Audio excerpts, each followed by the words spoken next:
So welcome back to Module 8 of Straight Line Persuasion. I want to just take a moment to congratulate you for really getting to this point to Module 8. It's an accomplishment, and you deserve to give yourself a pat on the back. You're almost in the home stretch here.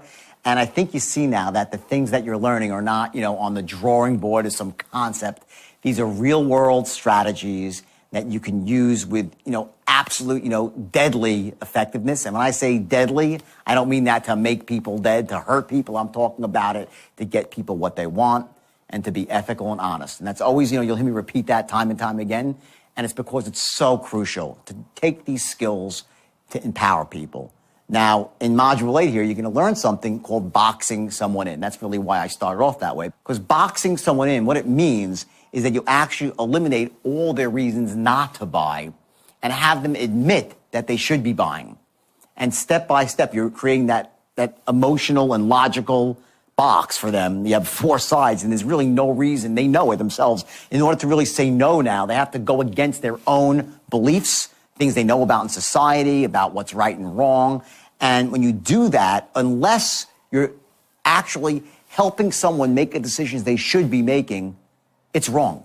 So you're never going to box someone in unless they should be buying your product or should be buying into your idea or your concept. You'll also learn now how to position the 3 10s in a specific order and engage in a process which is called looping.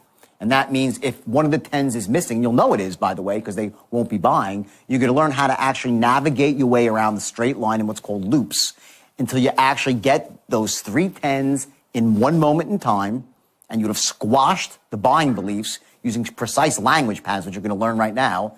And you'll see how when you do all those together, people simply buy because there's no reason not to. So watch closely, take your notes as always, and remember you're in the home stretch here. 2 more modules to go after this one. This is a long one, so, just focus right now. Get that momentum going because you're almost there. And I'll see you soon.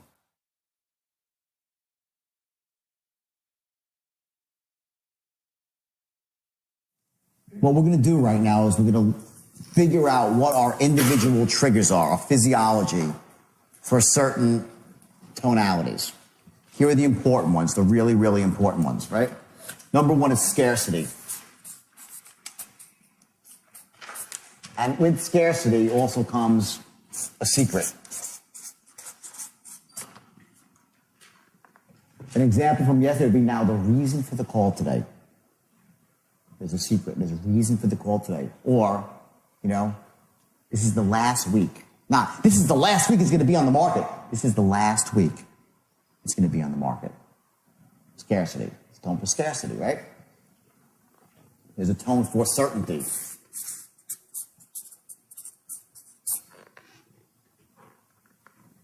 Well, let me say this. Based on everything you just said, it seems like a perfect fit for you. Certainty. All I'm asking for is this. You give me 1 shot. And if I'm half right, believe me. That was the first part was certainty, and I dropped off, right? You give me 1 shot and believe me. Pause. That's certainty. Your typical close is going to be, you give me 1 shot and believe me. If I'm even half right, the only problem you'll have, now you're into calmness, because I didn't call you 6 months ago and get you started then. Sound fair enough? Reasonable man. So you went from certainty to calmness to reasonability. That's your basic closing pattern. You're not going to close like, believe you give me 1 shot and I will not be sorry. Sound fair enough? You're not going to close a lot of sales like that. You're going to generate emotions like that when you need to for certainty, but not to close. The closing arc, the typical closing arc happens like this. You're building up to a crescendo, benefits, and you, benefit, and believe me, okay, you just give me 1 shot. And if I'm half right, here, peak, right? Half right, the only problem you'll have is I didn't call you 6 months ago and get you started then. Sound fair enough? That's your basic tonal pattern for a close. You don't want to close with the utmost certainty. It says you don't care. you close with the tone of the no big deal. With just reasonable people, it's very obvious. Certainty, scarcity, disarming.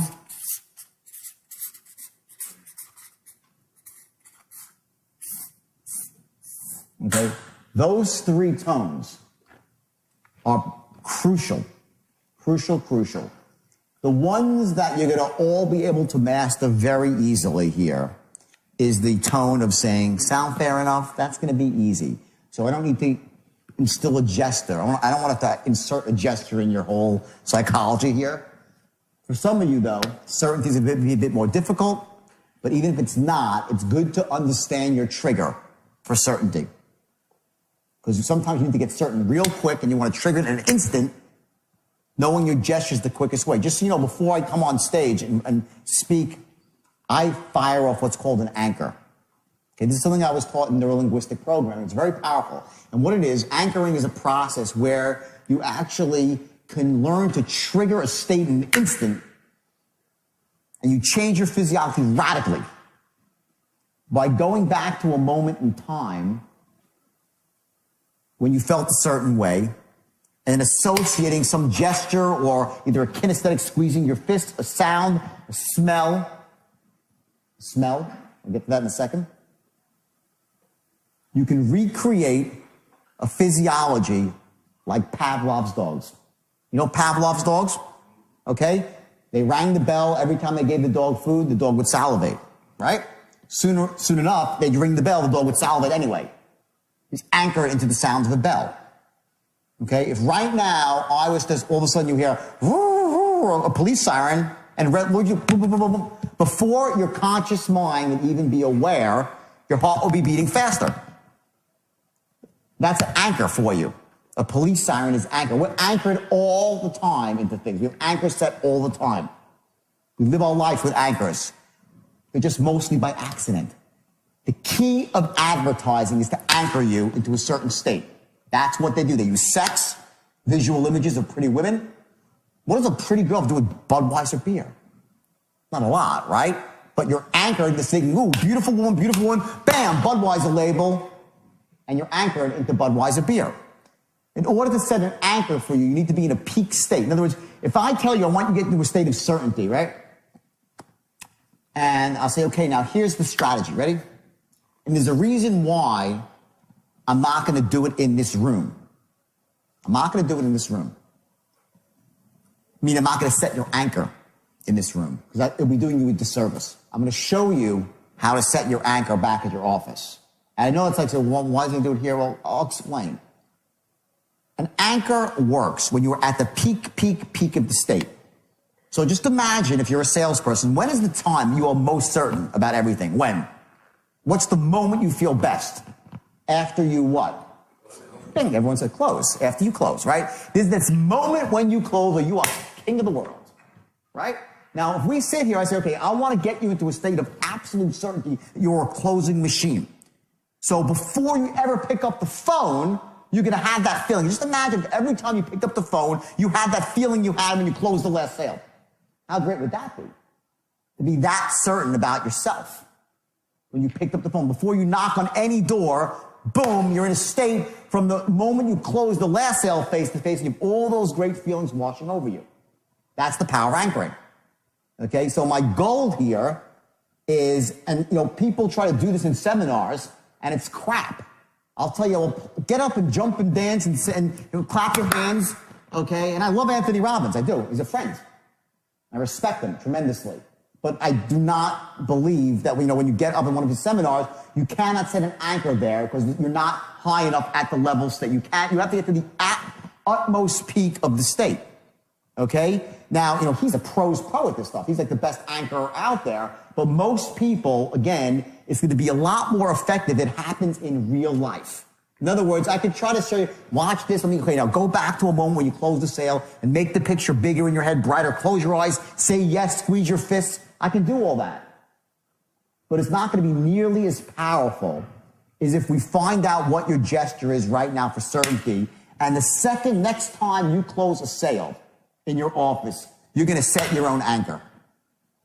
It has to happen after you close the sale. That's your moment. You have this little window of like 30 seconds where your brain is awash in endorphins.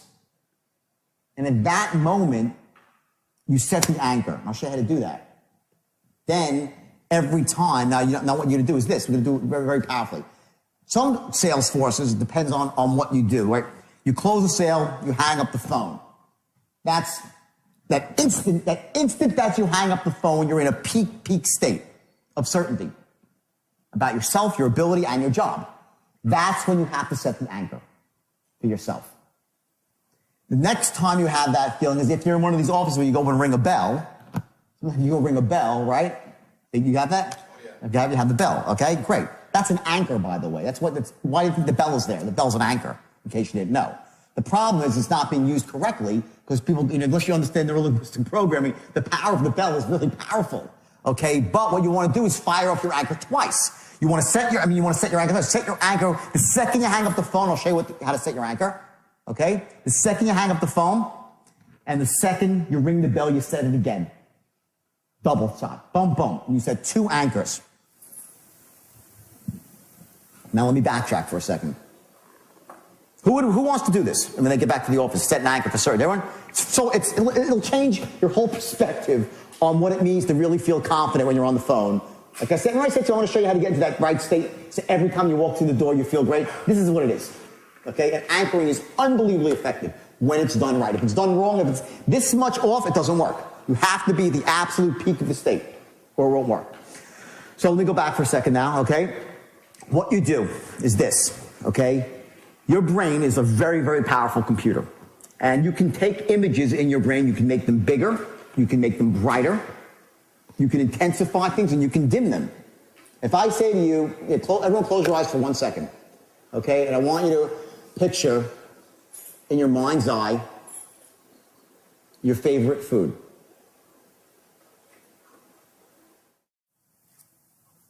Now, I want you to take that picture and move it closer to you. And now I want you to smell the food. Imagine smelling that food. Now imagine yourself actually eating, taking a nice bite of your favorite dish. Someone's drooling over there, okay? Open your eyes. Now, as I spoke to you, did the picture grow, the feeling grow stronger? As I told you to smell the food, bring it closer, right? You can manipulate images. That's very quick. I'm just showing you the basis of it. You can manipulate the images in your head to intensify feelings. When the moment you close a sale, what I want you to do is I want you to do 2 things. I want you to close your eyes and I want you to visualize that precise moment. Stay in that moment. Hold on to that moment. Intensify the moment and squeeze both your fists and just say to yourself, yes. Give yourself a quick yes. Just very, yes! You don't have to scream it out to the world. It could be just for you. It could be a screamed out yes like a lot of you guys do in a boardroom. Okay? I know my guys are always screaming out. They slam the phone down. Yes! Right? In victory. That's the moment where you set the anchor. Screaming yes and hold the anchor. Keep your eyes closed and for 10 seconds, focus on the feeling. Let yourself have the feeling and expand the feeling. Expand the feeling. Get yourself associated into the feeling. Remember I said this, dissociated and associated. Dissociated means you see yourself in the picture. Associated means you step into yourself and you're seeing it through your own eyes. Start off, you see yourself and then just close your eyes and step into it and feel it and intensify it. Hold it for 10 seconds. Okay, then if there's a bell, like there's a bell in some offices, you go, you ring the bell, and do it again. 10 seconds, just stand by the bell, okay, and do it again. Now, what I started doing, I'll tell you, this is not for everybody, but I got really intense with anchoring because it was so effective for me. It's real. You're going to be shocked at how effective it is. I said to myself, what's the most powerful thing of all of the senses? Anyone know what it is? Sense of smell. Nothing more powerful than your sense of smell. You smell something, you go back to your childhood in a microsecond. You ever get like a whiff of a blade of grass and you're like, it's camp from 24 years ago, right? It's wild how powerful your sense of smell is. I remember when I went to a circus once when I was 4 years old. I'll never forget the smell of elephant shit. They had to take me away from the circus. I was like crying. I remember to this day that smell of walking and crying. I don't like the elephant. Right? To this day, if I smell elephant shit, I fucking run the other way. Never forget. Okay?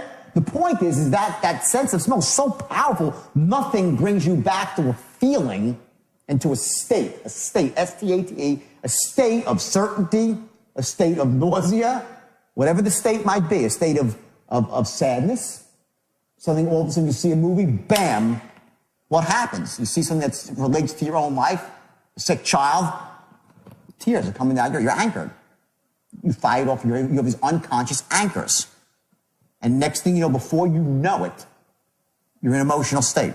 It's faster than your conscious mind could control. So there's two strategies here to get into a state of certainty, right? One is you can sit down behind the phone and do it the old-fashioned way. Okay, let me just get myself all pumped up here. Okay. You dial the phone, they're like... Or you can fire off an anchor, boom, electronically, automatically. Utmost certainty in a quarter of a second. That's how powerful anchor is. It's on a different level. It's on a conscious level. You got to set the anchor and you got to condition the anchor. So what I did is I said, well, I speak so much publicly. I said, I want to make sure that when I go out and speak, that I'm in an utmost state of certainty, conviction, and clarity. Those are my empowering states when I speak.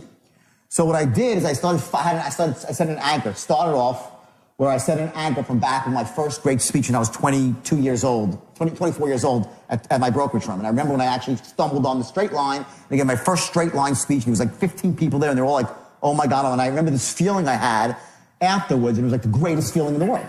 And I started my anchor there, and I set an anchor for that. And then every time I would speak, I would fire off that anchor, and it was great, and it worked, and got me into a good state. Then I came up with the idea of introducing a sense of smell to it. Because you can introduce whatever you want into your anchor. So I found this little citrus inhaler called Boom Boom, right? It's a really powerful citrus blend. And what I would do is before I'd speak, I started going, yes, and going, I took a deep citrus blast, and the anchor became more and more powerful every time I did it. It's the opposite of other things. This gets better when you do it. The anchor gets stronger and stronger with each time you fire it off and you condition it. It's not like drugs where you get less of effect each time you get high. It's the opposite. So I added a sense of smell to my anchor. Because for me, that was really powerful. And I still do it to this day. I always fire off that anchor. And it could be with any sense of smell. Vicks inhaler, any fragrance that you want. Whatever pleases you. To get into a state of certainty. For me, it's hugely important. Because it doesn't matter. I could be doing whatever I'm doing. For instance, I have radio interviews all the time. I know some of you do a lot of radio and TV stuff, right? A lot of radio, okay? You know, you ever like walk into the studio and wonder if you're going to be in the right state of mind? Well, you know what? I don't leave that up to chance. I fire off an anchor. But right before I sit in the chair, boom, before I even know it, I'm certain, like, I'm in a different mindset. Okay? That's how you do it. So what I want you to do is this. When you close your next sale, fire off, set an anchor. It's called setting your anchor. Give yourself 10 seconds. Okay?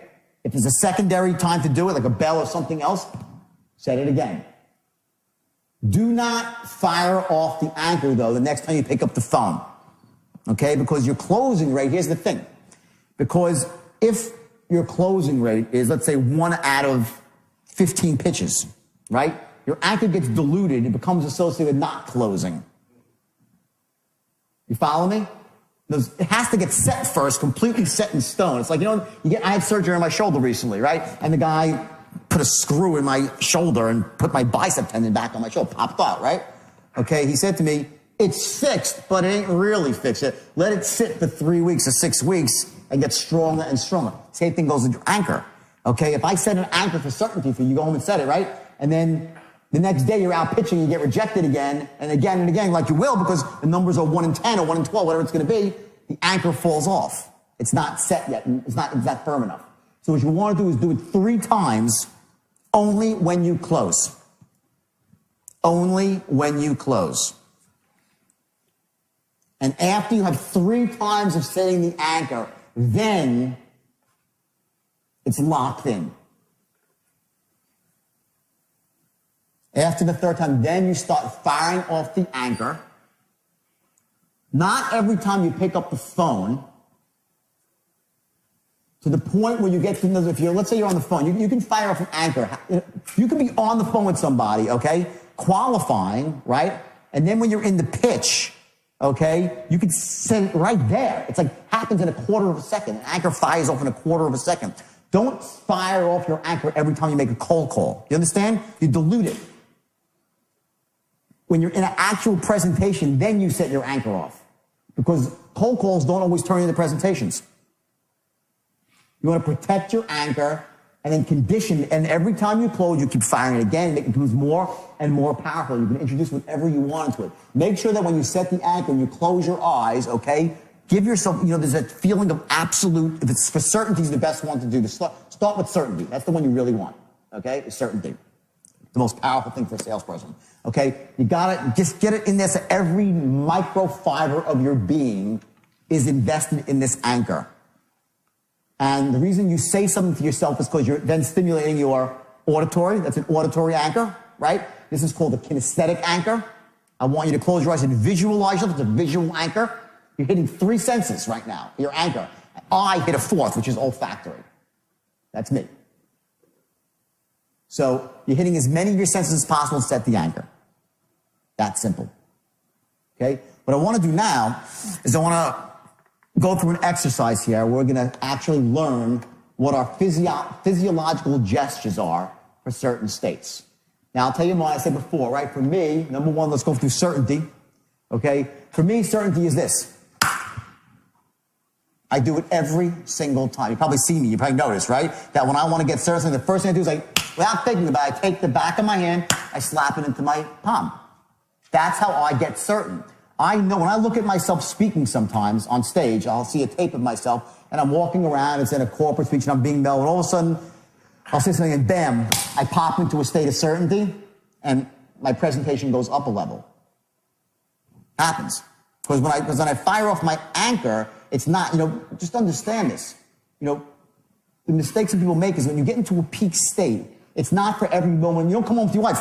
Let me tell you something. I'm absolutely your wife. What the hell happened to you? You're an asshole, right? People come home from seminars like they think that certainty is the way to go. Sometimes compassion is the best state. You know what I mean? Sympathy, empathy, understanding, caring. Those are great states too. Not for sales. Certainty is your state for sales, the best state for sales. But don't take this home and try it on your wife and kids. It's not empowering to them. It's not empowering to you. So the idea is for this gesture for certainty, okay, yours might be different than mine. So what I want to do now is divide up into groups of 2, okay, and you're going to be A's and B's. And the A's are going to pitch the B's something utterly ridiculous, which is donuts, okay? And what I want you to do is I want you to talk to the person, go to the person next to you, right, your B, and just say to them, listen, these are the best donuts in the world. I am telling you, there is no donuts. I want you to get really certain about donuts. Try that. Let's see you get really, he's tapping him on the shoulder. Okay. Good one, okay. He's my B. Okay. You're the dessert, okay? So anyway, so you have a donut lover, okay? Okay. I want you to get really certain about something ridiculous. Watch how you get yourself certain about something. And then the B, tell the A what he did when he was getting certain. Okay, you'll see. They'll say, well, you did this, you did this, you did this. Some people do that. You'll see there's this, a lot of different gestures, like 4 or 5 different common gestures for certainty. Okay, you do that, A's, then you switch to the B's. Okay, then, okay, next thing we're going to do is we're going to do one for scarcity.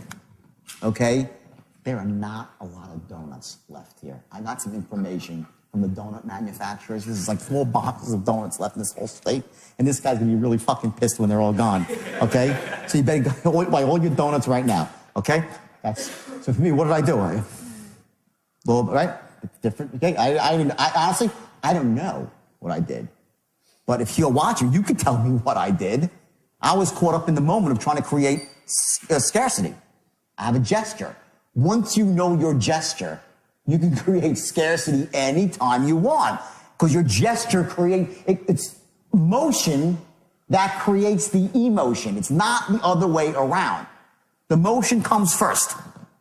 Get it? It's a misconception. You think that, well, I'm in a bad mood, so I drop my shoulders. You drop your shoulders first and then get into a bad mood. Your physiology always leads everything else. If I said to you behind that door is a depressed person, for $10,000, tell me, is his head up or down? Which is it? Down. Is his eyes looking forward or down at the ground? Are his shoulders pulled back or slumped forward? Is he breathing deeply or is he breathing shallow? Shallow.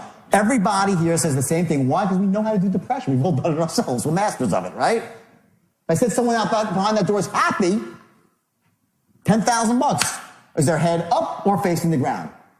Up. Are they breathing deeply or shallow? Deeply, right? Are their mouth corners turned up or down? We do happiness the same way too. Now there's slight variation, so the goal right now is to find your exact precise gesture for certainty and scarcity, and then for disarming. Now what would be disarming about donuts? Listen, these donuts, don't even worry about these. These donuts, you can eat as many as you want, and you'll never get fat of these things, okay? They're the greatest donuts. There's no heart attacks. Trust me. Trust me on these donuts, all right? Calm down. No big. Stupid as it sounds, make yourself create a disarming story about a donut. Everyone see what they're after here? To understand how you make a certain tone. And then what you're going to do is you're going to go back through the script. You're going to lay down. You'll see in your mind. You'll make notes to yourself of what you need to do if you're having problems creating any tonality.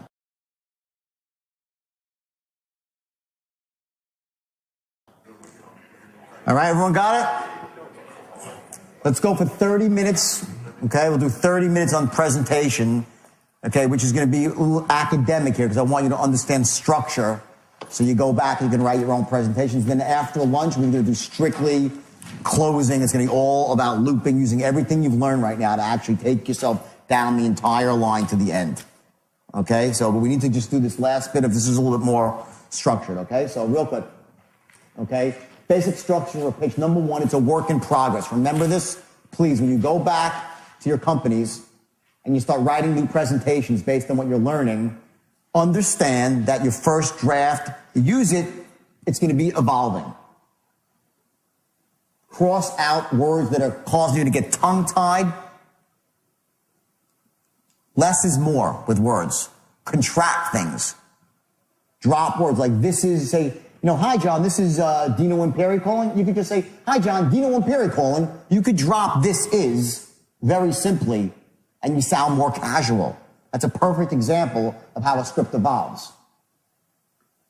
Your script is a work in progress, okay?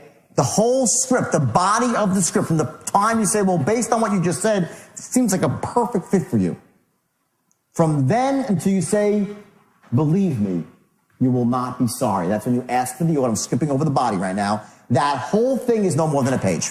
Do not go on and on and on and on about the wonderful benefits of your product. You give a couple of basic ones that are good and logical, that make sense, powerful, but not your best ones, and try to get the guy as close to a 10 as possible, and you know you're not going to get him to a 10, okay?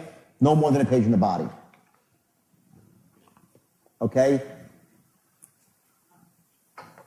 When I write a script, I swear, when I write my books, I'm an author, right? I read each sentence back to myself 100 times, at least, in my own voice, and I'll say it out loud. I keep going through it again and again. Does it sound good? Does it flow? Does the tonality flow? Read back your scripts to yourself. Every single word, like I said before, like just this is, or you say to someone, getting started is very simple. It's just a question of some basic information. Getting started is very simple. It's just a question of some basic, right? You could also say getting started is very simple. Just a question. The ITS, the it's is dropped, and it's more fluent.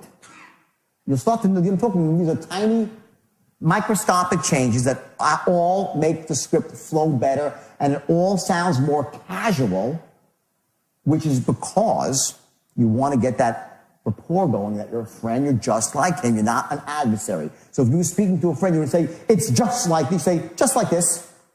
So drop words to speak more casually, more informally.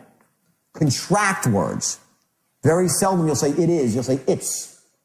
Contract your words and drop your words. Add pronouns when you can, okay?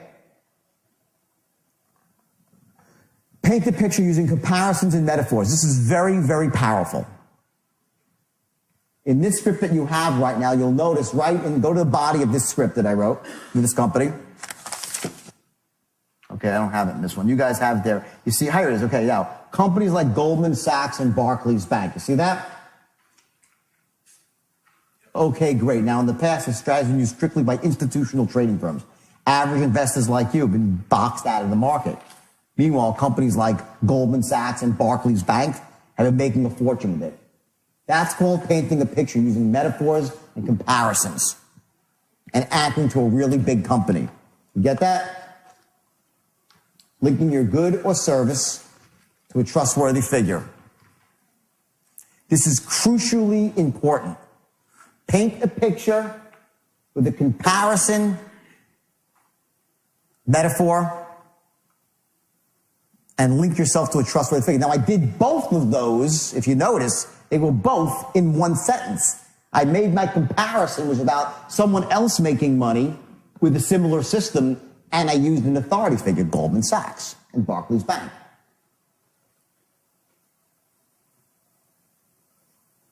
Make sense?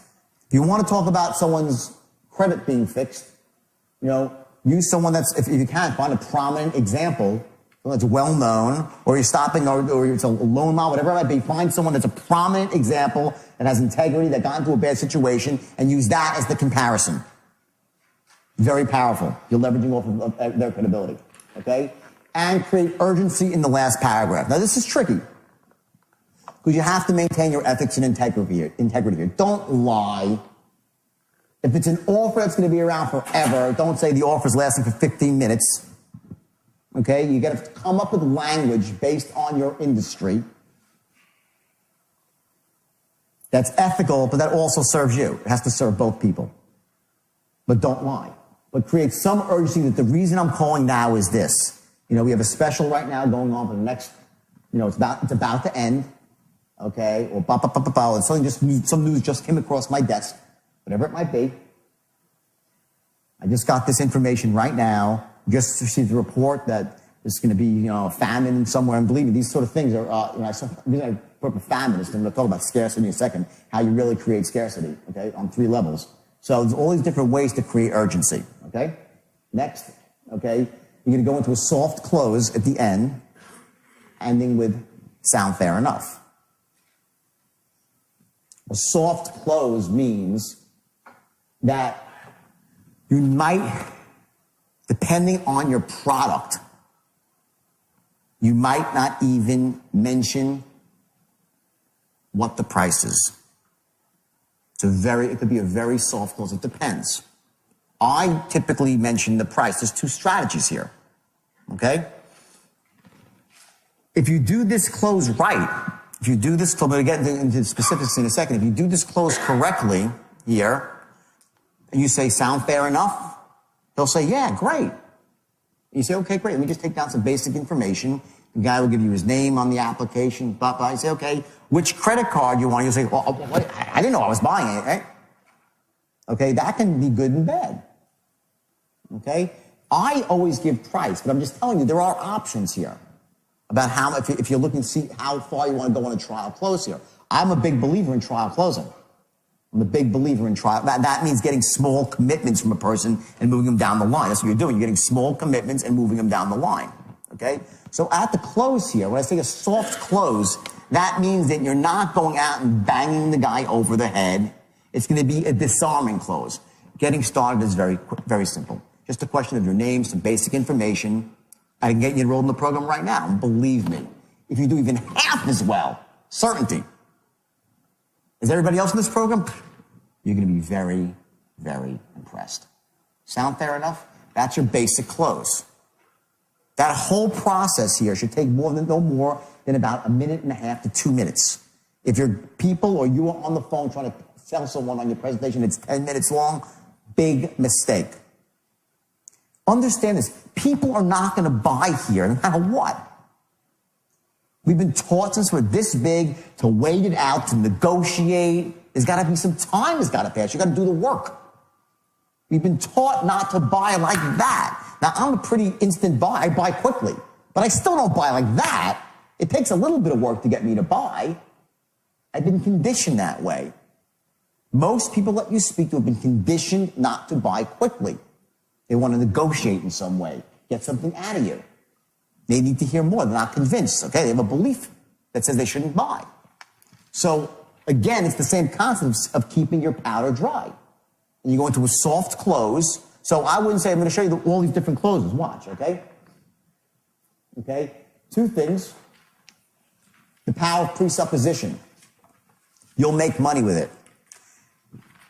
Crucial, as is this one, once you start making money. Now you say, you'll make money with it. That's one way to say it. Or, you'll make money with it. Like, it's so odd. I mean, that's not even an issue. You'll make money with it. That's your tonality. You say with that tonality, you've accomplished something. You'll make money with it. Once you start making money, once you start making money, doesn't do it. You'll make money with it, doesn't do it. You'll make money with it. I mean, please. See what I do with my gesture? Please. You'll make money with it. I wouldn't say please. But I say, listen, you'll make money with it. That's not even the issue. That's too obvious. I'm implying what there? Obviousness. It's obvious. And I'm future pacing. I'm future pacing. I'm painting the picture right here that he's already successful, whatever the product is, or he's already enjoying it. You'll make money with it. You're going to love it. It's not an issue. Let's just put that aside. It's so obvious. That's your tonality there. Make sense, everybody? Powerful presuppositions, okay? Okay, and this is what I've been saying all along, is embracing the power of no. This, my friends, is when the sale starts. And the sooner you accept this fact, the greater your life's going to be. Because watch what happens. You can actually figure out backwards that every time someone says no, you make money. If you close 2 out of 10 sales, right? You can say, well, I make X amount in every yes, or I make slightly less on every single no. You know, if you're making $500 for every single yes, then you're making, what, $50 for every no, $60 for every no. When they say no, you're one step closer to a yes. No is a friend, especially in the middle of a sale. When he says no, the sale begins on the line right here. When you're done qualifying, you make your presentation, and you say, sound fair enough? He says, let me think about it. Boom. I'm like, thank God. Now that's out of the way. Now I can close the guy. That's it. Reframe it. It's called to reframe what this means in your mind. And it will liberate you. Because what happens is like when a salesperson doesn't understand this concept, they'll go through the whole like a 10-minute presentation, give all that great stuff and believe it, sound fair enough? Let me think about it. Oh my God, again, the guy said, let me think about it. Jeez, another one? Right? The alternative is, okay, great. Ready for it. Well, great, let me ask you a question. Does the idea make sense to you? Do you like the idea? Money aside, I didn't say it, I didn't imply it. I am so happy sometimes when I'm selling, my urge, I have to fight myself from getting robotic on all the stuff to get to the no before I can get excited. Because I know no one's buying up until that point. I fight myself and I make sure I stay in state and I sound because I know how important all that stuff is. I know how important it is. What happens before the sale begins is crucial. The sale doesn't begin when I say, well, based on everything you just said, this is a perfect fit for you. Now, real quick, the sale still hasn't started yet. Still all blah, blah, blah, all noise and talk, right? I've established rapport, gained major intelligence. It's when he says, let me think about it, that the sale starts. Yes or yes? Make sense to everybody? Good. Okay. So, embrace it. Tonally, okay? And what that means, by the way, when I say physiologically, again, the old Law and Order head drop. Law and Order? Yeah, the witness says, he gets ruffled on the witness stand, and the lawyer's like, oh. And the jury looks over at the lawyer and says, oh, but we knew it all along. Now, that doesn't happen in the real world.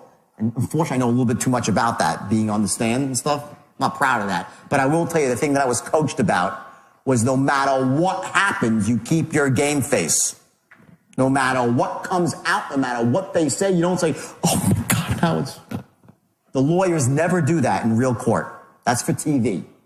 They never tip their hand in real life. Okay? You're always going to maintain your game face. People won't buy if, one, right? They don't absolutely love your product. We know this. Yes or yes? True or true? We all know this, right? Say it. True or true? True. True. Good. The best thing since what?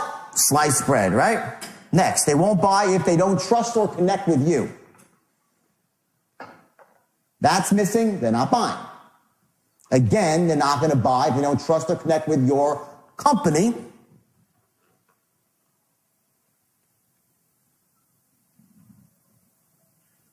And have not resolved their limiting buying beliefs.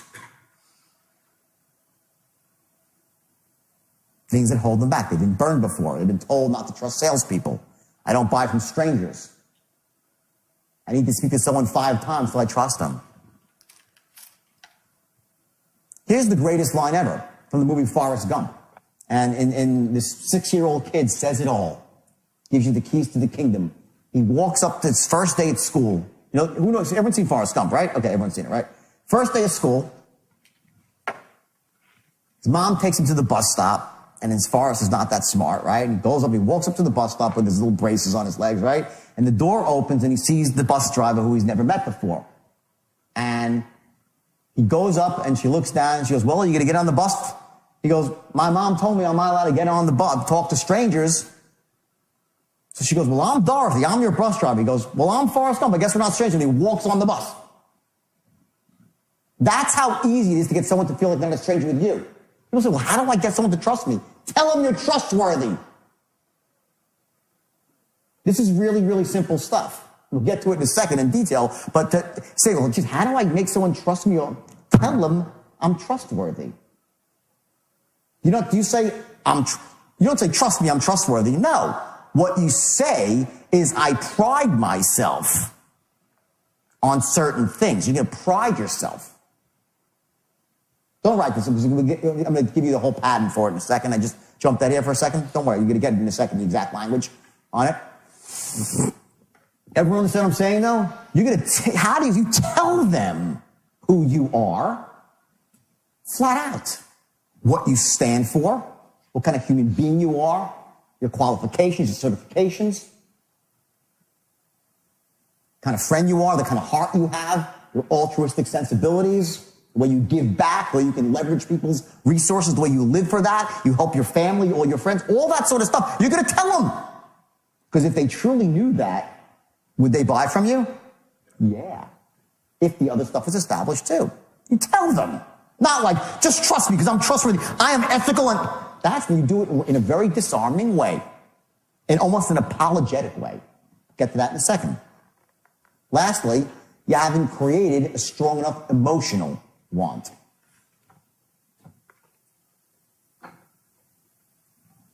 I say that people buy on logic, well, they buy on emotion too. Say, I go very much over to this side because I get into this logic, because so many sales courses say people don't buy on logic. And then you get this misconception that you don't create a logical case. And it destroys you. Both must be in place. Both are in place. You got a good shot at closing if a few of the other things are cleared up too. Okay? The 3 10s. Okay? Number 1,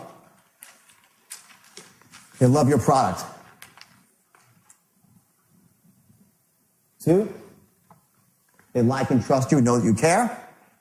3, they trust your company. How many times have I told you what the 3 10s are?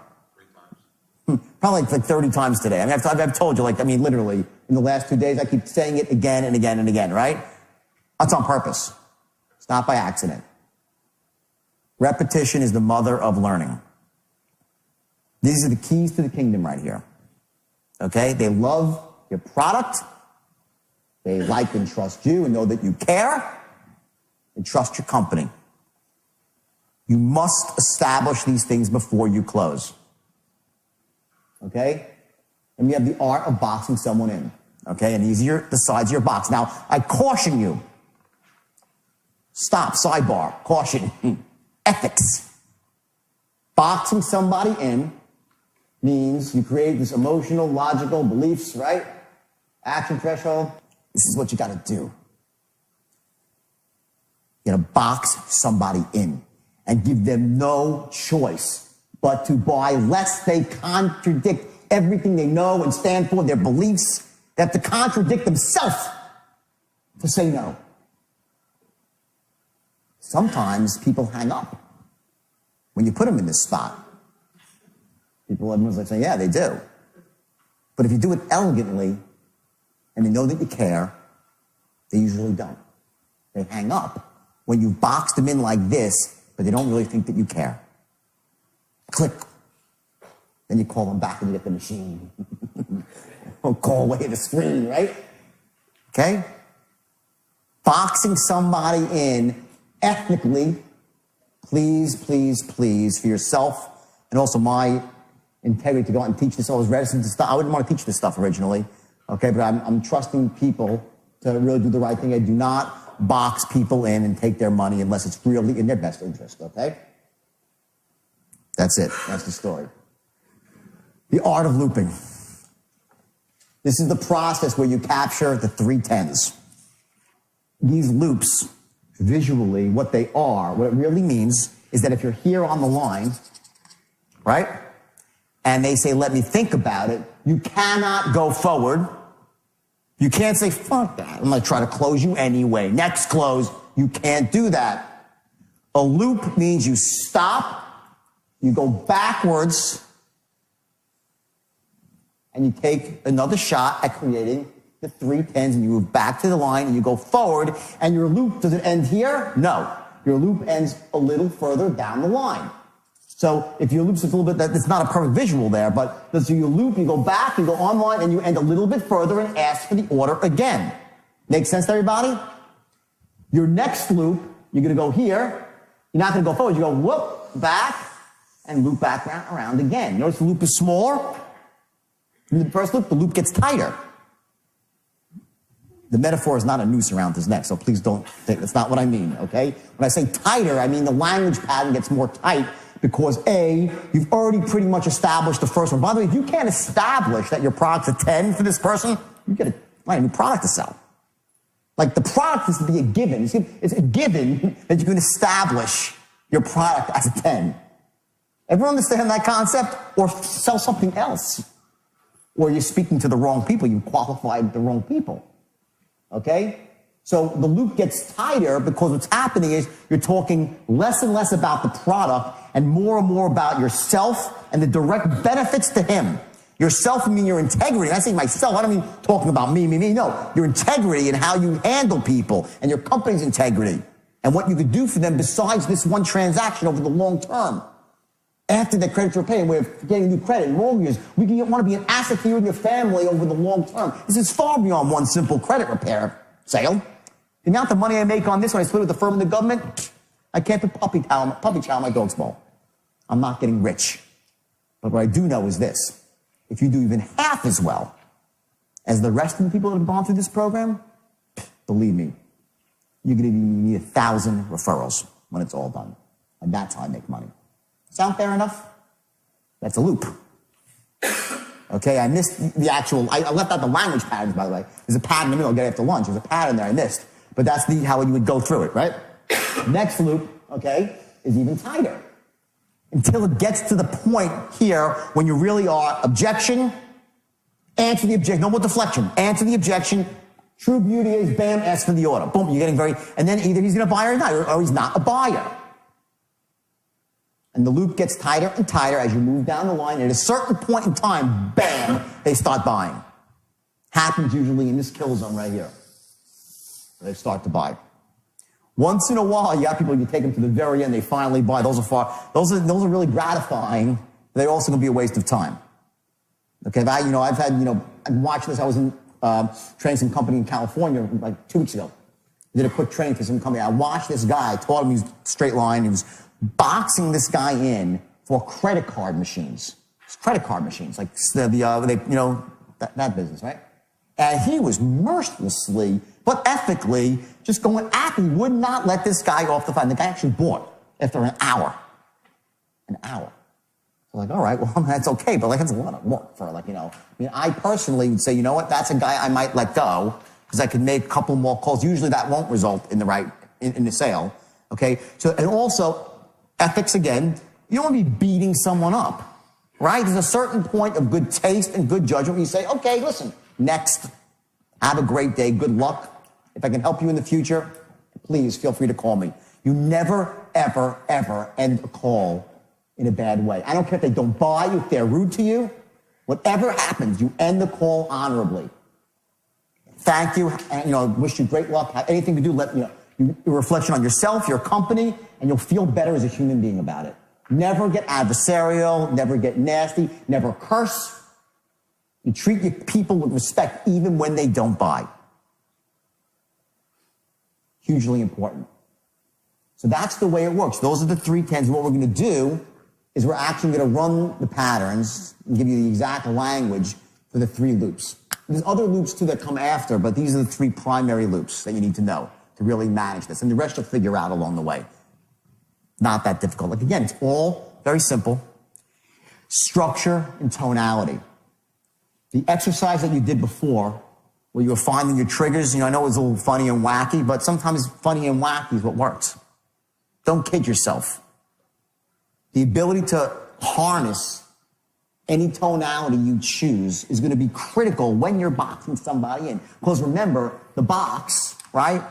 The box can also result in a hang-up if you're doing it in a way that's not disarming. It doesn't say that you care. Say, listen, I understand, don't misconstrue my enthusiasm and pressure. It's in your best interest. I care. I'm just like you. If all that stuff is in there, if you're boxing with a state of absolute certainty, not going to work. You don't box with certainty. There's blips of certainty. There's blips of certainty in there. Show you what they are. There's certain high notes of certainty, but mostly it's compassion. And it's certainty that you know that you can help them gain control of their lives. That's your certainty. Your certainty that you can help them. Not that you're right and you can make a commission, you can bang the guy closed. The certainty in your voice is almost a pleading tone that I know I got the goods, I know I can help you. Believe me, believe me, you will not be sorry. That's the sort of certainty you need. This is the heart of what makes the straight line so powerful. So let's just go, and let me just reframe, and I'm going to say this, let me give one more ethical warning here, please, to start this. This shit is so powerful and effective, you will get people to do things they shouldn't do, buy things they shouldn't buy routinely, without much problem. So you can never use it for that. This is about helping people overcome obstacles to buying, to motivate them to take action when they should, to help them break through those fear barriers, the things that we generalize. Remember I talk about deletion, distortion, and generalization? That's how we make sense of the world, right? What happens is when we were 5 and our mommy said, don't trust a stranger, don't take candy, all this sort of stuff, we generalized it out to everything. Don't trust anybody. Now, in this world we live in today, you can't live like that. You can't live in a bubble. You just can't. You're getting barraged with emails and offers and texts and this and that. You got to exist in the world, move through it without fear. You have to make smart decisions, but you have to make decisions quickly in this world or you get destroyed. Financially, emotionally, it doesn't work. So the strategy of saying, I'm not going to trust anybody is a very disempowering strategy. We generalized that from when we were kids, and also, for many people, they were burnt by unscrupulous salespeople, which makes your job as an honest salesperson harder. Fact is, though, because they were burnt once, does that mean that all salespeople are evil? Yes or no? Of course not, but we generalize. To make sense of the world, we generalize. So you're up against that generalization. Make sense? Yes or yes? Great. So what you're going to be doing here as you loop is you're going to be breaking through that belief. You know that up front. You're going to assume that unless he's the 1 in a million who loves salesmen, and I don't say that like, oh, everyone hates sales. I'm saying that who has none of that belief. Even myself, as a salesperson, has that belief. Instantly it comes up. The wall comes up wherever I go. You know it's true. For yourself even. And I'm a buyer.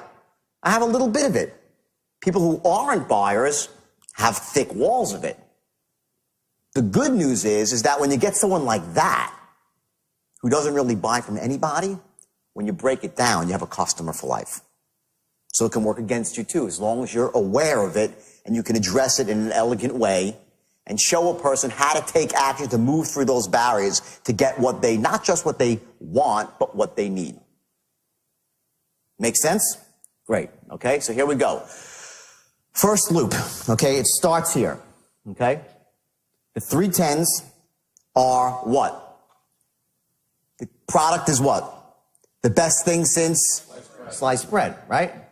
Okay? It's on your timing. You deflect objections, listen twice as much as you speak, and run specific patterns, okay? That's looping. Your first 10, okay? Sliced bread, okay? People will not buy if they're not convinced your product is the best thing since sliced bread. You're saying, oh, that's not really true, Jordan. You know, maybe you're right. Sometimes they will buy. But honestly, it makes your job a lot easier when you get into that level of certainty about your product. If they kind of like your product and they just really need something as a default, you can make a sale. But typically, those sales are made on a transactional basis. They go out and get those goods at a store. They're not going to go call and be hammered on the phone by a stranger to buy something they're not sure about. They're going to buy from a stranger on a phone call or even face-to-face on a cold call. They're going to want to make sure they love the product. Now, how do you do that? Well, you gave the foundation of that in your opening presentation. But the fact is you left most of your powder dry. So what you're going to do is this. When you ask the guy for the order, and let me go through that one time here. Let's reinsert ourselves in this script here. Okay, now here, watch. Getting enrolled is very simple. Just a question of some basic information. Now, you see me reading the script? I could say this off the top of my head, but without as much certainty as if I look at the paper. So remember, if you're on a phone and you have the benefit of being able to look at a piece of paper with the exact words written on it, it allows your mind to wander forward. In other words, because you have the paper there, you can run another dialogue in your head, which is listen to what they're saying, developing a strategy for later down the line, right? You want to keep all your resources as much open to other things as remembering a script, so it's right in front of you. So now getting started is very simple. Just a question of some basic information along with your card details. And I can reserve you a seat at next month's training session. And believe me, Bob, if you do even half as well as the rest of the people who've gone through this program, you're going to be very, very impressed. Sound fair enough? That's where you enter the sale. When he says, well, let me think, sounds good. He usually says, sounds good, let me think about it. Is that a pretty rational response? Sounds good, let me think about it. Great. Option 1 is, what is there to think about? I gave you a lot of facts. Let me just tell you something. Listen, number 1 here, maybe you didn't hear me correctly. This is the best thing since sliced bread. You need this, you know you need this, you're about to lose your house, your credit's in the toilet bowl, whatever it might be. You need to attend a seminar because you don't know what you're doing in your industry, blah, blah, blah. You can attack the guy head on and you lose rapport. You fall out of rapport. Or you could do deflection. Write that down. Number 1, deflect.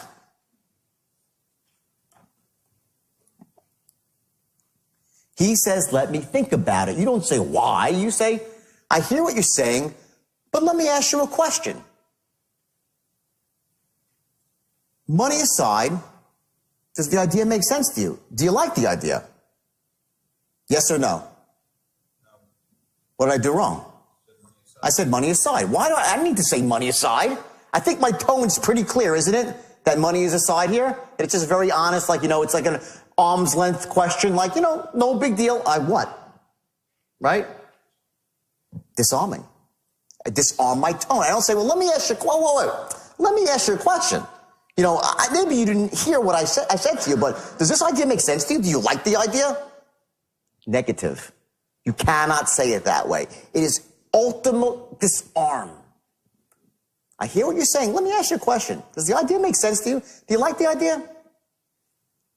That's your tonality. And he'll say, yeah, it sounds pretty good. Yeah, it makes a lot of sense. Yeah, I know I need to get this done. So now what you're going to do is you're going to pace, lead. Okay? If he says to you, and this is so crucial, write this, pace, lead at this moment. If he says to you, yeah, it sounds pretty good. You don't say, exactly. Now let me say this, the true beauty of the program, and you resell the program. Don't come at him with enthusiasm. Enter his world where he is. He's at a certain, let's say you have a scale of 1 to 10. I'll switch to purple now. Make this nice little rainbow. 1 to 10. Why I put the dash there? I have no fucking idea. I can't write English, okay? I can type it, right? So anyway, 1 to 10. Okay, let's make little dots to fill it in. Okay? Guy says, yeah, it sounds pretty good. Where do you think he is? 4, 5, 6? 5 or 6, right? Sound fair? He's a 5 or a 6. Okay? Do you come at him with a 10 of how enthusiastic and certain you are about your product? No. You break rapport that way. He tunes out. You've entered his world at a different spot. You always have to be conscious every moment you're on the phone or in person with somebody that you stay within their sphere of where they are emotionally. So what you do is you pace him. He says, yeah, it sounds pretty good. You say, well, yeah, exactly. I hear what you're saying. Let me say this. The true beauty of the program, and you're right about what he is, maybe a notch above him. Let's go through it again. You say, let me ask you a question. Does the idea make sense to you? Do you like the idea? He says, yeah, it sounds pretty good. I know I need to get some credit repair done. I said, exactly. And let me say this. The true beauty of the program is that we have 3 different strategies and so on and so forth. And now you're going to go into a second wrap. And, we've been doing this for 5 years and blah, blah, blah, blah, blah. Doesn't matter what the verbiage is. But here's what happens. Slowly but surely, you're inching up your pace. And somewhere in the middle, you're in a state of absolute certainty. Watch. With this trading company, look at the rebuttal. Everyone got this sheet? Okay, watch. It says, exactly. You see, the true beauty of the program, of the system, you'll be investing your funds directly alongside institutional money. You know what they say about institutional money? It's usually smart money. And even when it's not, it's enough to fuel the market anyway. You follow me? He says, yeah, because that makes sense. You say, great. Exactly. See, now he'll follow. It's a question you'll have to agree with. He'll say, oh, yeah, I do. Say, exactly. Raise up again, okay? It's one of the most basic truths of currency trading. You see, all of a sudden, you're back at a pace now. You're up again in certainty. You don't hit him. If he's uncertain, do not hit him with certainty. Enter his world where he is. Slowly build and wait for the first point in time where you can, boom, jump up your level of certainty. Before you know it, now what's happening, he's going to follow you emotionally. You start leading him. That's what pace lead is. You act like the guy, and bam, you step it up, and he acts like you. And it works 90% of the time. So it will follow your energy. The state that you have affects the state of everybody around you.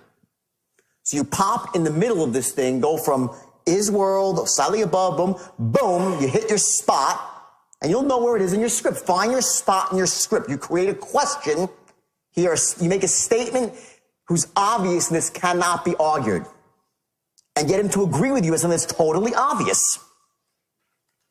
Once he does that, he's now in a state of certainty, and you take that and roll it back into your product. Make sense? Yes or yes? Okay, now you move forward. End off this statement here, okay, with a very powerful statement that future paces success. What that means is you paint a picture when you get to the end of your script. Here it talks about after you start making money and you're seeing daylight, then you can start working bigger and better and make some real money. You follow what I'm saying? He's like, oh yeah, of course now. Of course he's going to say yes. It's no longer about, does he want to buy this product? It's about, does he love the idea of seeing financial daylight in his life and getting ahead? The equivalent for credit repair would be what? After we get your credit fixed, all right, then we can start building you some real credit at the right rates. Make sense so far? He's like, oh yeah, exactly. What's he going to say? No, it doesn't make sense? For loan modules, we'll get your loan mod if I get your payment to an affordable level, and then you can start really getting yourself back on track. Make sense so far? He'll say, oh yeah, of course it will. Bingo. Best thing since sliced bread. You get that? You deflected his objection and you got him to admit a simple truth. Boom. Logically. Forget money. You didn't say forget money, but just you disarmed him with your tone and you got him to buy into the credibility and the efficacy of your program. And it better be credible and be effective. Or shame on you for using this system to manipulate somebody. But if your system's great, and I know you guys have great products, bang. You've got him on board now with the first 10. Now, he's at a 10 for how long? Like 3 seconds, maybe? Right? Then his mind's like, oh, wait a second. You're like, what happened? Wait a second. I didn't know I want to buy, but I just said this is the greatest thing. And he starts to erode slightly, but he's closer. Hopefully, if you did a good job and your script is well written, you could get the guy to a 10 in the moment. Right here. Down to a 10. And in your mind, you're like, check a box. Okay? You turned the combination a little bit. Got click.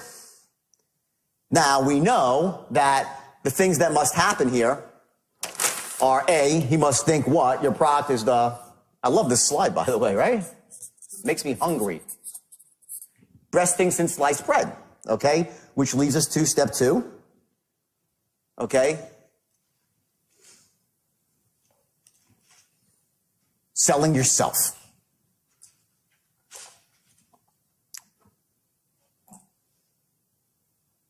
How do you sell yourself? You don't just say, I'm the best, I'm the greatest, trust me, trust me, trust me, trust me. You sound like a fool and a salesman. Many, many years ago, they had these courses, like Dale Carnegie was one of these courses, and you said someone's name 5 times, they trusted you. People are a bit wiser than that right now. You know, the days of, if you guys have been around at all, that these Ben Franklin closes, you know what Ben Franklin closes? You'd say, well, when old Benjamin Franklin couldn't make a decision, he was a very wise man, he did something very simple. He took out a big piece of paper, he drew a line right down the middle, and he put on one side of the paper all the positives why you should buy the product, and all the negatives on the other side why you shouldn't buy the product. And whichever side had more of the positives and negatives, he did that thing. And of course, you guide them through and you come up with 84 positives and 2 negatives. Right? Well, people are way too smart for Ben Franklin closes right now. However, the theory of a Ben Franklin close is exactly what you're doing as you're moving down the straight line. You're just doing it subtly and elegantly. And it happens in a loop while you're breaking beliefs. See, a Ben Franklin close is pure logic. Pure logic. It's like, energy expended, benefit created. Risk, reward. It's important, but you can't do a Ben Franklin close. People will laugh at you. Okay? So how do you sell yourself?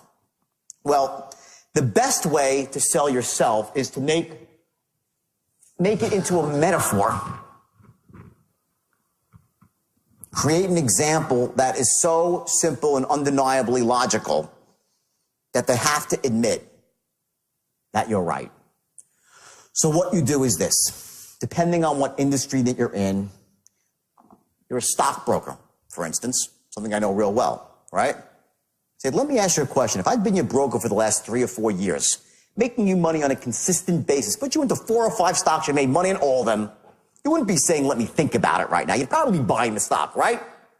What's he going to say to that one? He could say 3 things, and this is the line now. Watch the straight line. There's 3 responses. Now I'll switch to red. I like red. You're over here on the line. Okay? You say, let me ask you a question. Does that idea make sense to you? Yes, you got through that whole point. So you're here on the line. You move down a little bit. Now you say, if I'd been your broker for the last 3 or 4 years, making you money on a consistent basis, you probably wouldn't be saying right now, let me think about it. You'd probably be saying, pick me up 20,000 shares. Am I right? He could either say, of course you're right, which is the logical choice, because it's true. He says to me, it's just true. It's true. So if he says yes, you move down the line. If he says no, you move off the line. Let's get our little boxes here, little dots here, and dots here. If he says maybe, which means wishy-washy, well, yeah, kinda, I don't know, yeah, you get sometimes too, right? You're off the line, okay? Here, what you're gonna do is you're gonna get very, very certain, okay? Because the bottom line is this, it's true. Whatever you've been doing, if you're a salesperson and you've been doing it for 4 or 5 years, giving a person blue chip service, providing them with a massive value, and you call them up with a great idea, which they just said is the best thing since sliced bread, would they be buying? Of course they would, right? So I would say to someone, I say, well, let me ask you a question. If I'd been your broker for the last 3 or 4 years, you'd probably be saying just, pick me up 10,000 shares. Am I right? Disarming tone. Not like be saying pick up 10,000 shares, right? Not that at all. Apples, oranges. The tone is, you'd probably just be saying, no, pick me up 20,000 shares. Am I right? We're two reasonable men. Reasonable guy. Most people say yes. And then they'll say, you'll almost hear a gasp of relief on the other side of the phone. Very, very often. More than half the time, the guy will say, yeah, that's what's holding me back. I don't know you. I don't trust you. Fair enough. Now we're getting somewhere. If he says, well, not really, I'd say, wait a second. Come on, Bill. You mean to tell me if I put you into Eastman Kodak at 40, took you out at 60, put you into US Steel at 12, took you out at 80, put you into Union Carbide at 5, and took you out at 26, and right now I came to you with another stock at 20, you would just jump all over it? Come on. Well, yeah, well, then I would. Of course I would. Obviously. Still, so obviously. You don't know me. I don't have the luxury of a track record. Let me tell you a little bit about myself. Boom. And you're down again now. And let me reintroduce myself to you. You get the picture here? This works for any industry. Any industry. Any sale, face-to-face, door-to-door. It's very simple transition. What you're basically saying to the guy is rather than trying to ferret out all his stalls, you're like, let's cut to the heart of the matter. You don't know me and you don't trust me. I have this presentation I'm giving after, and the first thing I say is, if you knew this person, you truly knew this person, would you buy from them? Yeah, you would. If you truly knew them, what they were about, they were trustworthy, they were honest, they had great values, they could make your life better, enhance you financially, you'd buy from them. He's not going to come out and say, hey, I love your product, I just don't trust you. He'll tell you 19 other things, but not that. So you bring it out. You front it. The best way to answer objections is to front them. You answer them before they're ever asked, while they're festering in his mind like a splinter, stopping him from taking reasonable, ethical, intelligent action. It's in there. It's stopping him. He can't think clearly. The product's the best thing since sliced bread. I love it. I need it. But I won't buy it. The splinter. Now I say, let me reintroduce myself to you. By now, he probably forgot my name. They don't know your name. You think they know your name. They don't know. Unless you've had a couple of calls with them, you might have just said your name once in the beginning or twice, right? And then just forget it.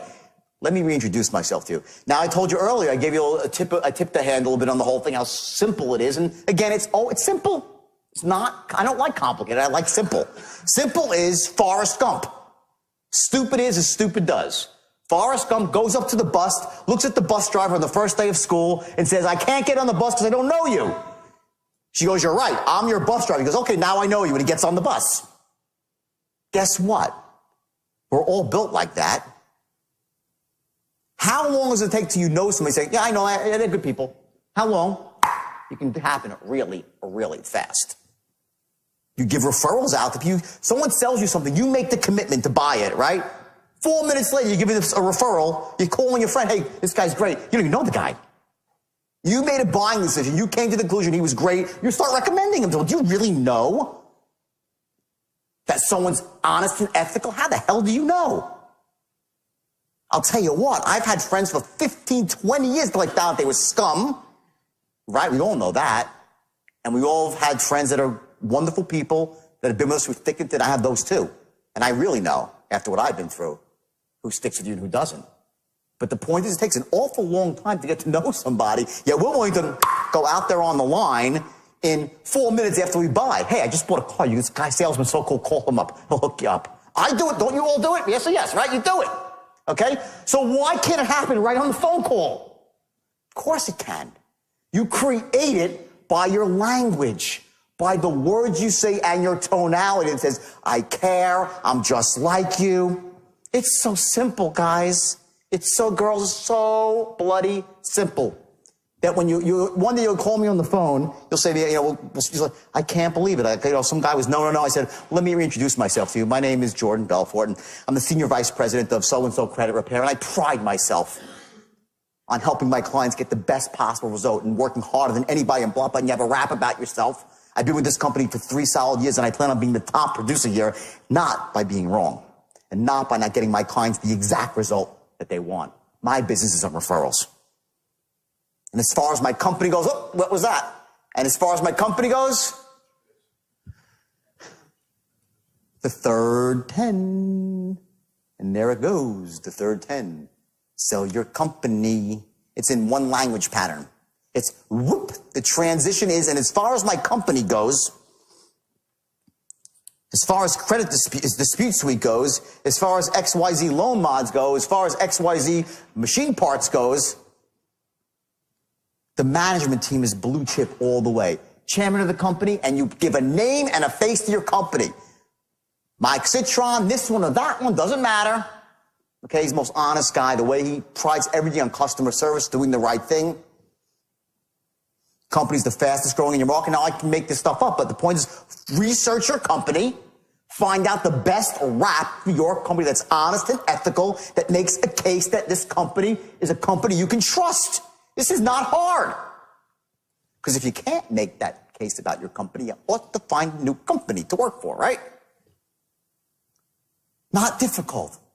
So what you've done now is you went from an objection where he said, let me think about it, to he said, well, let me ask you a question. Do you like the idea? Does it make sense to you? He said, oh my God, yeah, it's a great idea. And then a few seconds later, he admits to you, well, what's really holding me back is that I just don't know you. If I knew you, I'd buy.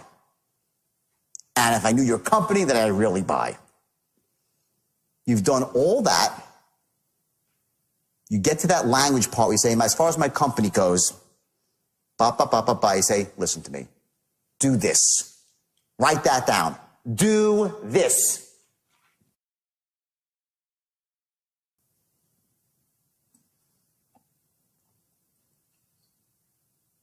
I've seen more salesmen blow sales because they just don't ask for the goddamn order. They do everything but ask for the order. They don't tell the client what to do. What does an expert do? He tells you what to do. An expert doesn't say, well, I think you ought to consider signing up for credit repair. I think you ought to consider having your loan modified. I think you ought to buy this piece of real estate. I think this stock looks good. They're like, no, this is what you should be doing. You get it? Sir. So you say it's pride. So you watch your tonality now. Another shift of tonality. I pride me, my company, honest and ethical. And, believe me, when Mike Citron launches a new program, he seldom wrong. Do this.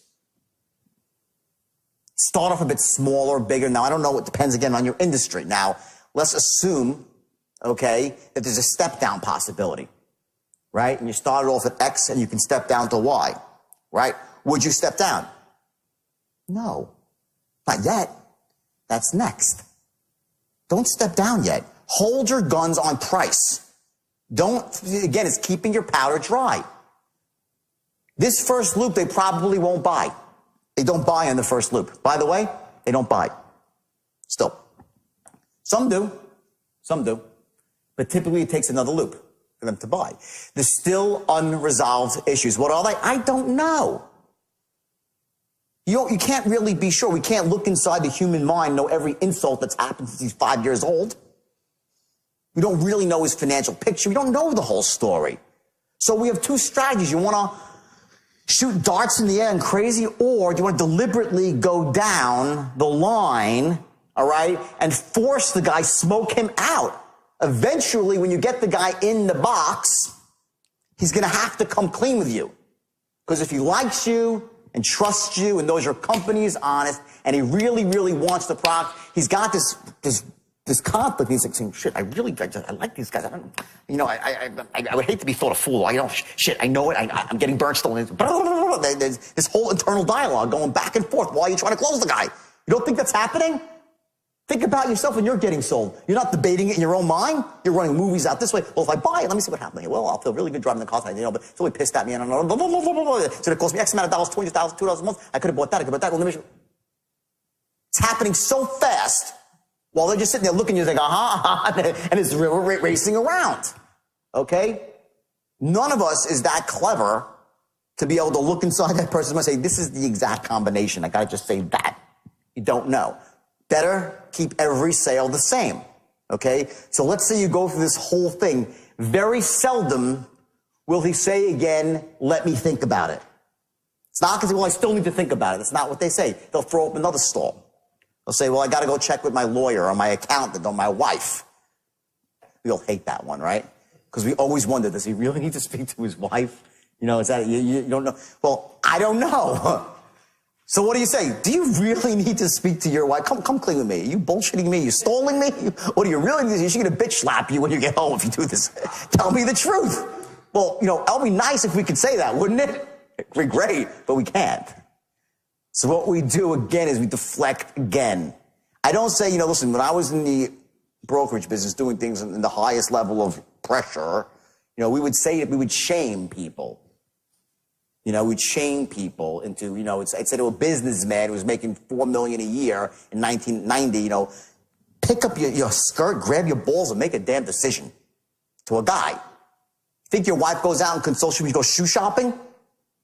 That was a rap that we did to shame her. Do not do that. Have more respect for your people. I'm just threw it out there. But have more respect for your people than that. But that's a way, you know, you can shame someone into buying too. Try to avoid that. Unless you really believe that the guy really should be buying and he's just so screwed up and you need to do something to shock the system.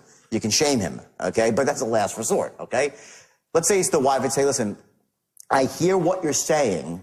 Now remember the language. I'm not saying I understand what you're saying. I don't understand that. I really don't. I don't. If I understood it, I'd say, yeah, I understand. So I hear what you're saying. But let me say this. Then what do I say? The true beauty of the program, it's always your loop. You're back in with the true beauty of the program. Here's what happens. You're on the line. Okay, I'm going through markers like crazy today. Okay, you're on the line. Now we're in orange. You asked him for the order from your first loop. He said, well, let me talk to my wife. Are you on the line or off the line? Off the line. He went off the line. Let me talk to my wife. Bop. I hear what you're saying about talking to your wife, but let me say this. The true beauty of the program, I go back and resell the program again, and now I pull out the big guns. This is when I let my powder go. Right here. This is part of the loop. This is my big guns. Not the second loop, it's the third loop where the big guns come in.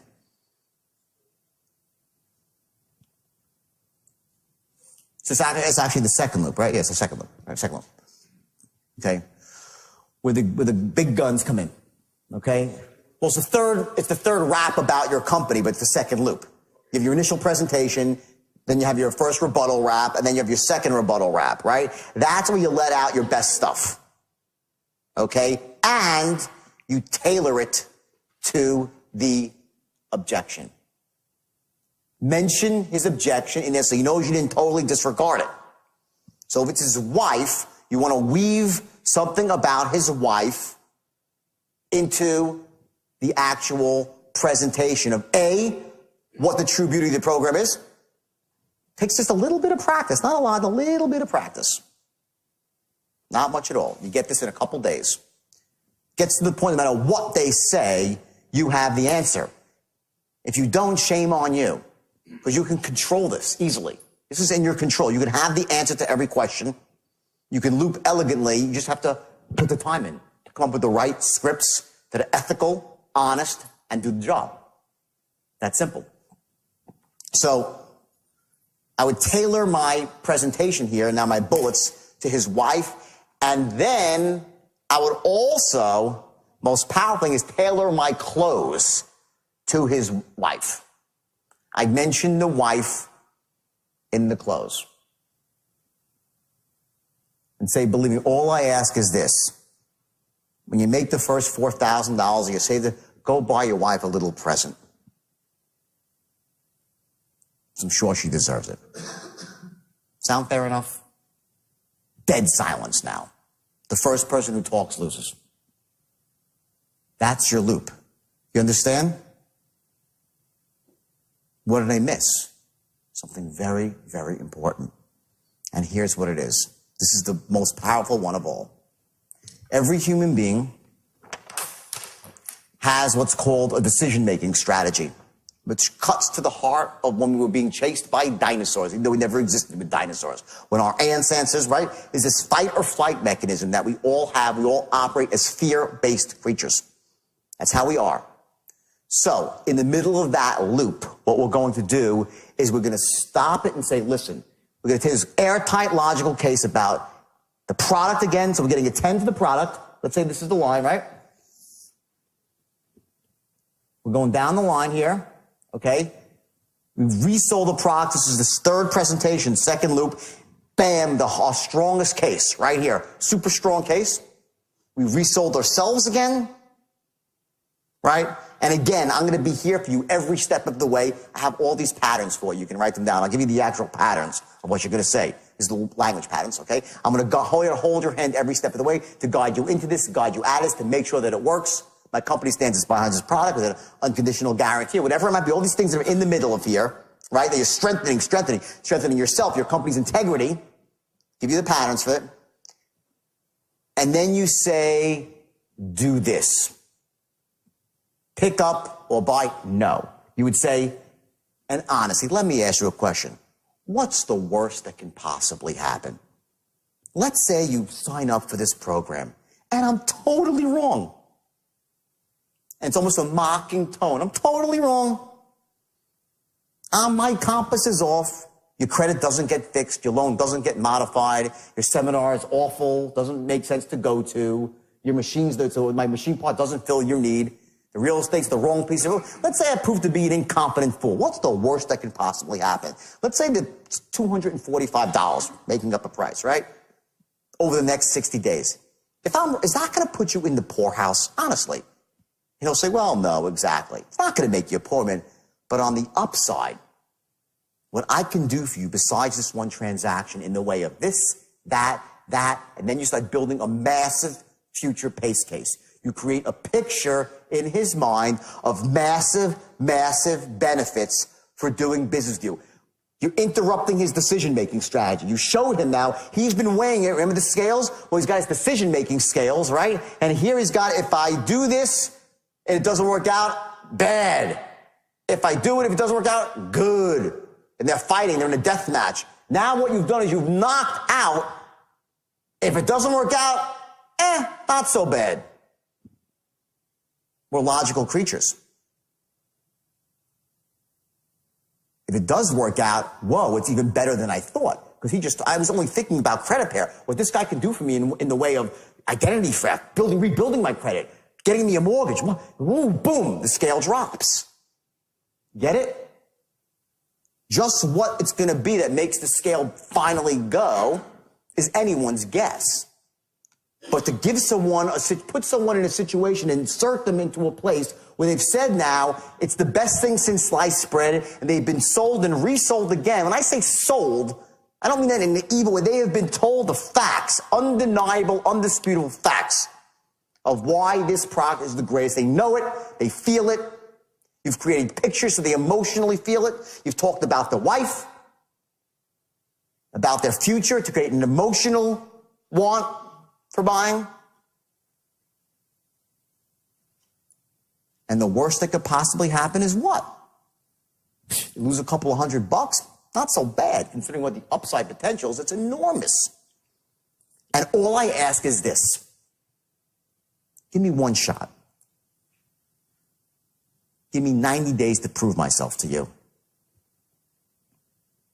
And if I do even half as well for you as I've done for my other clients, believe me, the only problem you'll have is I didn't call you 6 months ago and get you started then. Sound fair enough? Reasonable man. You've looped again. You're going to get a lot of closes right there. A lot of closes right there. Now, you're at this point in the sale here, so you've done, okay, you made your presentation here, opening call, the promised land, qualified him, your presentation, your first loop, this is now your second loop, and you're over here. What starts to happen now is this, okay? He's going to start to get uncomfortable on the phone because you've created the box. Logic, emotion. You've hit his buying beliefs pretty hard. His buying beliefs are the two cornerstone beliefs against buying are A, I don't buy from people I don't know and trust, from companies I don't know and trust, and I don't buy unless the risk-reward ratio is heavily, heavily weighted in my favor, because only a fool would. Whether he's saying those words to himself or not, he's thinking it, he's feeling it. So you're going to enter that and disrupt his pattern and insert a new pattern, which is smart people look at, I'm not a pressure guy. I'm just saying to you, logic.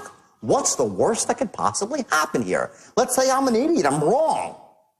And your credit score doesn't go up, and you lose whatever the $300 is. Is that going to put you in the poorhouse forever? If they say, yeah, then they probably shouldn't be buying this product. And then you should end the call there elegantly and say, well, maybe, if I could help you in some other way, or I don't know what to say. But I get that $300 is $300 is much. I'm not saying it's no money. It's money. I get that. But in the general scheme of things, $300 versus a lifetime of pleasure. And then you create the picture. Buying cars at the cheapest rates. Buying a new home. Enjoying it with your family. Be able to take care of your children the way now you're in emotional stuff. You create the emotional needs and wants like that. Right? The scales. Reasons against buying. Reasons for buying. Logical, emotion. Logical, same thing, there's on both sides, right? Action threshold, the beliefs he has, okay?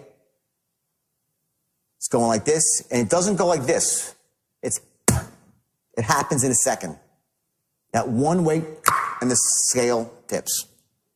Where exactly it happens on the line, you can never be sure, but it happens. Or they're one of those people who are simply not closable. But don't you dare, in your heart, get off the phone knowing that someone else could have closed them. Then you're not a salesperson. You're not an influencer. Then you're a second-rater, and you should get a different job. Choose a new profession.